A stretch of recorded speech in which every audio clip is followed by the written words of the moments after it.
Jornal. Câmara dos Deputados. Congresso realiza sessão solene em comemoração ao bicentenário da independência. CCJ conclui votação do projeto que amplia limites para Simples Nacional e MEI. Comissão cobra ações do Ministério da Justiça em relação à violência política. Boa noite. Em audiência pública na Câmara, representante do Tribunal Superior Eleitoral admitiu preocupação com a violência política nas eleições. E a comissão da Câmara cobra ações do Ministério da Justiça para proteger eleitores, mesários e servidores da Justiça Eleitoral. O repórter José Carlos Oliveira tem mais detalhes. O juiz auxiliar da presidência do Tribunal Superior Eleitoral, Marco Vargas, admitiu a preocupação da Corte com o tensionamento político às vésperas das eleições. Vargas debateu a segurança do processo eleitoral durante audiência pública na Comissão de Legislação Participativa da Câmara dos Deputados. O juiz lembrou que o novo presidente do TSE, Alexandre de Moraes, criou um grupo de trabalho especificamente para prevenir a escalada de violência política. O Tribunal Superior Eleitoral tem procurado tomar inúmeras iniciativas para conter qualquer possibilidade de acirramento da violência política nas eleições. Esse grupo já tem tratado com as secretarias de segurança pública para medidas preventivas, que possamos ter uma eleição segura, tranquila, transparente e em paz. Entre as medidas, Marco Vargas citou a análise do tribunal sobre suspensão do porte de arma nos dias de votação e a recente proibição de o eleitor usar celular ou outro aparelho que leve à manipulação de filmagens para atacar as urnas eletrônicas. Durante a audiência, a Coalizão em Defesa do Sistema Eleitoral, formada por cerca de 200 entidades da sociedade civil, reforçou o pedido de fechamento dos clubes de tiro nos dias de votação e de restrições ao porte de armas registradas como CACs, usadas por colecionadores, atiradores desportivos e caçadores.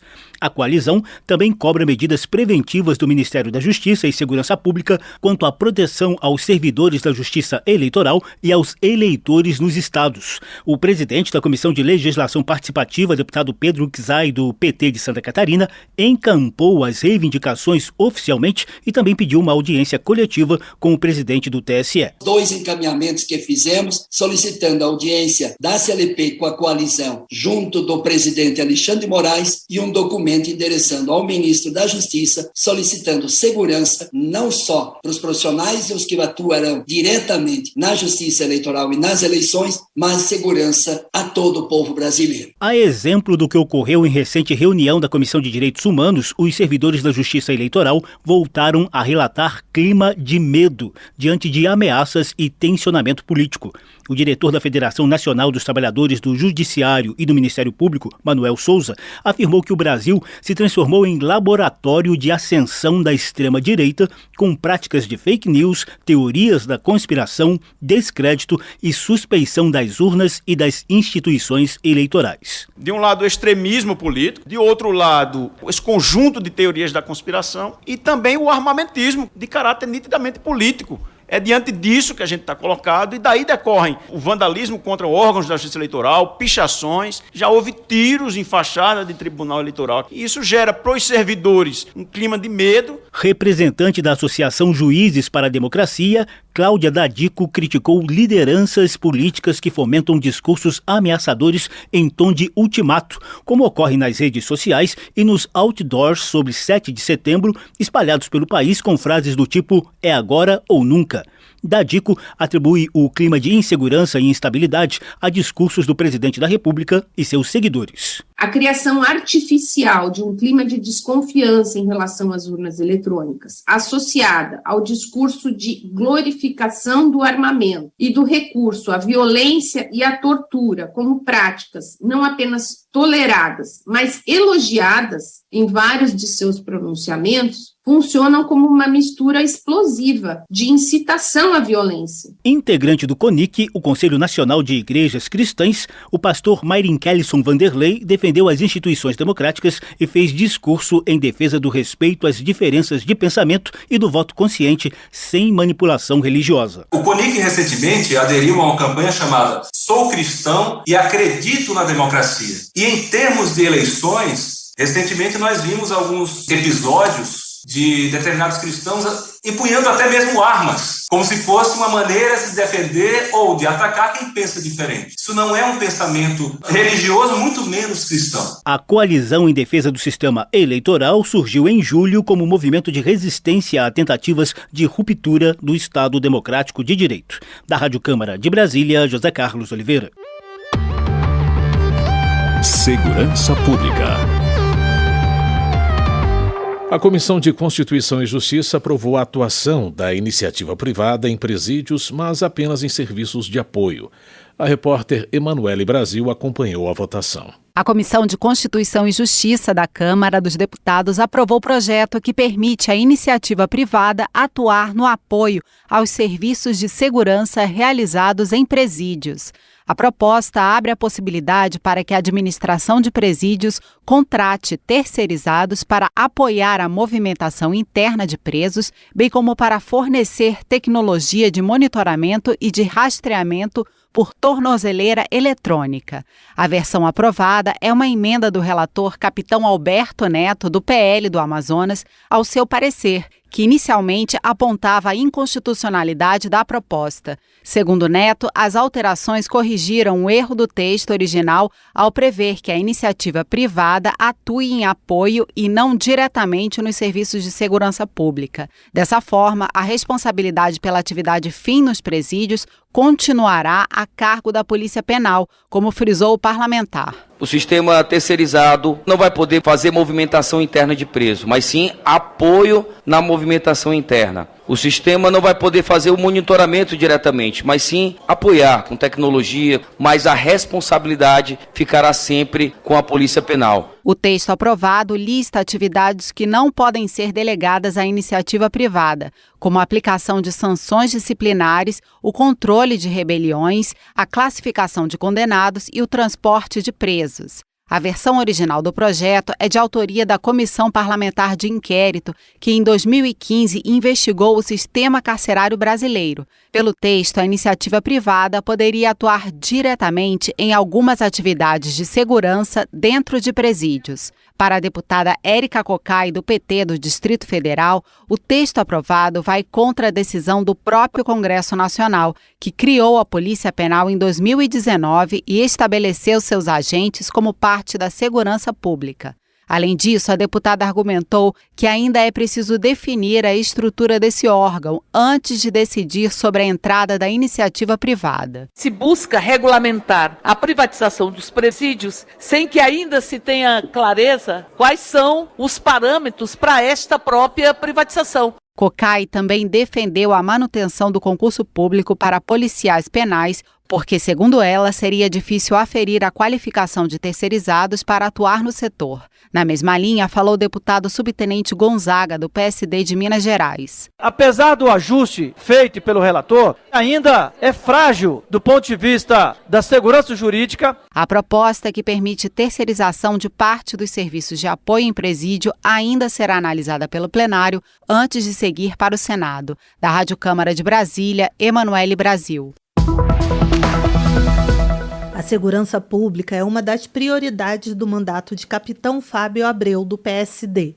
Além de garantir a destinação de recursos para fortalecer a segurança no Piauí, o parlamentar também defende medidas de âmbito nacional para combater a impunidade, como, por exemplo, a modernização do Código Penal brasileiro. Quando se refere à segurança pública, é ideal que nós tenhamos a reformulação do Código Penal, Código de Processo Penal, para que nós possamos entregar para as autoridades, o judiciário, as polícias, que possam fazer com que aquele criminoso possa ser punido rigorosamente. Então é nesse aspecto que eu defendo muito essa atualização do nosso Código de Leis. Em relação aos servidores da segurança pública, Capitão Fábio Abreu aponta como crucial a valorização da figura do policial. Ele cobra mais recursos do governo federal para garantir melhores salários e condições de trabalho para os agentes da segurança. Investimento no pessoal, investimento em melhores condições de trabalho, investimento em melhores condições financeiras para os nossos profissionais, principalmente do estado do Piauí, dentre outros temas. Economia. A Comissão de Constituição e Justiça concluiu a votação do projeto que amplia os limites de enquadramento no Simples Nacional e no MEI. Com isso, o plenário da Câmara já pode analisar o projeto. Mais informações com a repórter Noelle Nobre. A Comissão de Constituição e Justiça da Câmara aprovou o projeto que aumenta o teto de enquadramento do Simples Nacional e do MEI, o microempreendedor individual. Os novos valores levam em conta a inflação oficial acumulada desde dezembro de 2006 até março de 2022. A proposta também permite a contratação de até 2 empregados pelo MEI. Hoje, a permissão é para apenas 1.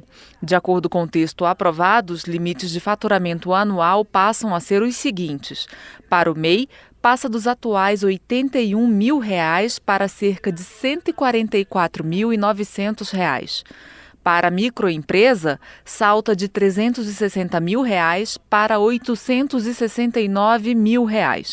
E para a empresa de pequeno porte, sobe de R$ 4.800.000 para R$ 8.694.000.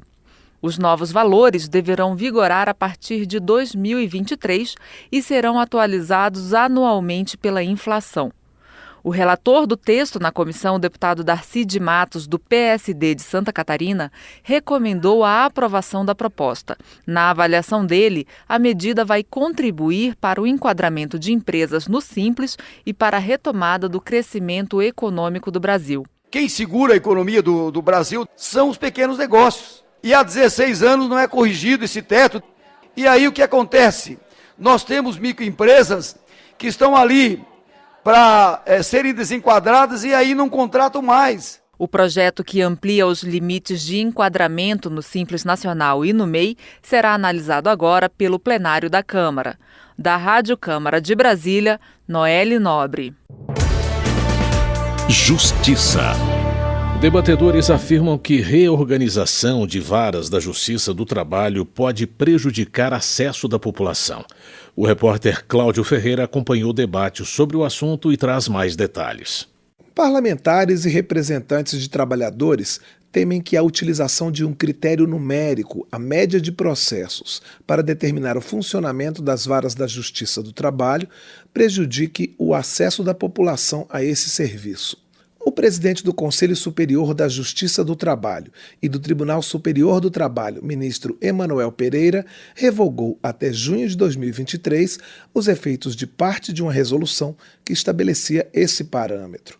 A resolução de junho do ano passado prevê a padronização da estrutura organizacional e de pessoal dos diversos órgãos da Justiça do Trabalho. Participantes de audiência pública da Comissão de Constituição e Justiça da Câmara sobre o tema concordaram com o adiamento do prazo e querem que a reestruturação seja discutida com mais cautela.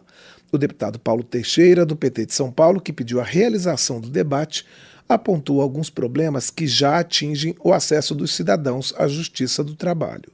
Nós passamos por uma pandemia, uma reforma trabalhista que tinha um artigo que desestimulava a ida dos trabalhadores à Justiça do Trabalho, que esse artigo foi considerado inconstitucional agora pelo Supremo Tribunal Federal. E também a economia não está indo bem. E é por isso que um debate como esse tem que ser feito com a sociedade brasileira, com o parlamento, com os prefeitos, com os sindicatos. Além de anunciar a revogação do artigo da resolução, que estabelecia que varas com uma média de menos de 50% do número de processos dos últimos 3 anos poderiam sofrer adequações, o juiz Luciano Chaves, representante da presidência do Conselho Superior da Justiça do Trabalho, ressaltou o compromisso com a valorização e o fortalecimento do sistema de proteção do trabalhador.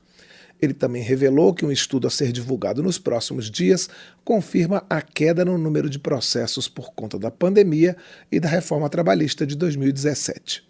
Assim como o presidente do TST, Emanuel Pereira, o presidente do Colégio de Presidentes e Corregedores dos Tribunais Regionais do Trabalho, Marcelo Mancilha, negou que o objetivo da resolução fosse extinguir varas da Justiça do Trabalho. Em se tratando dessa resolução 296, eu posso assegurar aos senhores que não era o sentimento de todos uma necessidade, uma imposição de extinção de vara. Muito pelo contrário. era a necessidade de conversarmos e chegarmos a um denominador comum. Se o trecho da resolução ainda estivesse em vigor, segundo Luciana Conforti, vice-presidente da Associação Nacional de Magistrados da Justiça do Trabalho, ele afetaria 69 varas em 19 dos 24 tribunais regionais. Ela diz que a lista publicada em janeiro deste ano trouxe insegurança em várias regiões e lembra que a manutenção do serviço é importante, citando situações de vulnerabilidade nas relações de trabalho. Várias localidades em que há trabalho análogo à escravidão, trabalho infantil, unidades fabris que causam muitos adoecimentos e acidentes do trabalho, onde há conflitos fundiários e também, por conta disso, conflitos com trabalhadores rurais. Então, há necessidade da presença do Estado e há necessidade do acesso à justiça. Durante a audiência pública, também surgiu a discussão sobre se a extinção ou adequação de unidades da Justiça do Trabalho diante do avanço da informatização, seria recomendável. Ivan Bagini, presidente do Sindicato dos Servidores da Justiça do Trabalho com sede em Campinas e que engloba boa parte do interior de São Paulo, falou sobre o assunto. A Justiça do Trabalho ela é equipada com a Justiça Virtual, ela tem uma estrutura nesse sentido, mas o outro lado, o trabalhador que precisa da estrutura, ele não tem, ele precisa de um atendimento presencial. O juiz Luciano Chaves, representante da presidência do Conselho Superior da Justiça do Trabalho, pediu que durante a discussão do orçamento para 2023 sejam assegurados recursos para recompor 4.000 cargos vagos de servidores e 300 de magistrados. Da Rádio Câmara de Brasília, Cláudio Ferreira. Homenagem. O Congresso Nacional realiza sessão solene em comemoração ao bicentenário da independência na próxima quinta-feira. O presidente e ex-presidentes da República foram convidados. A repórter Silvia Munhato tem mais detalhes. O presidente Jair Bolsonaro e o ex-presidente Lula, bem como os demais ex-presidentes do Brasil, foram convidados para a sessão solene do Congresso Nacional, que vai comemorar o bicentenário da independência nesta quinta-feira, dia 8. A sessão deve contar com as presenças dos presidentes de Portugal, Guiné-Bissau e Cabo Verde, além de outras representações estrangeiras. O coordenador da Comissão Especial da Câmara, que tratou das comemorações, deputado Henrico Mizasi, do MDB de São Paulo, disse que a sessão é um dos passos finais de um processo que começou em 2017. Segundo ele, em cada ano foi homenageado um personagem ou um fato histórico que atuou para a independência em 1822. Mizasi disse que a Câmara editou 7 livros que estão disponíveis para download na página da Câmara e ainda deve editar outros 2. Também foram feitos debates e exposições. Nós tivemos muita participação popular nos nossos eventos, pessoas que vieram assistir aos seminários, que sempre estiveram presentes nas sessões solenes, que adquiriram os livros, que participaram de alguns concursos, aí eu digo os jovens, participaram de concursos de desenho ou de redação realizados pela Câmara nos últimos anos. Então eu vejo que há uma crescente consciência acerca da relevância da comemoração, sim, do bicentenário. O senador Randolfo Rodrigues, da Rede do Amapá, um dos parlamentares que requereu a sessão solene, convida as pessoas a conhecer também o mapa Itinerários da Independência, que está na página do Senado. Vai encontrar o mapa do país em 1822. Vai achar um pouco estranho, porque no mapa tem um pedacinho de terra ao sul a mais, né? Que era a província cisplatina. É isso mesmo, o Uruguai fez parte do Brasil, integrou nossa dimensão territorial até 1825. Porque nós incorporamos a República da Banda Oriental, como era conhecida, em 1815, né? E vai sentir uma ausênciazinha aqui mais para o oeste, que era o Acre, porque o Acre só mais ou menos um século depois é que é incorporado ao território nacional. E tem, nesse mapa, clica em cada uma das províncias e vê como no seu lugar se processou a luta pela independência. A sessão solene do bicentenário da independência do Brasil será realizada nesta quinta-feira, às 10 horas, no plenário da Câmara. Da Rádio Câmara de Brasília, Silvia Minhato. Termina aqui o Jornal Câmara dos Deputados, com trabalhos técnicos de Everson Urani e apresentação de Mônica Tati e José Carlos Andrade. Uma boa noite para você. A Voz do Brasil retorna na quinta-feira. Uma boa noite. Você ouviu A Voz do Brasil. Boa noite.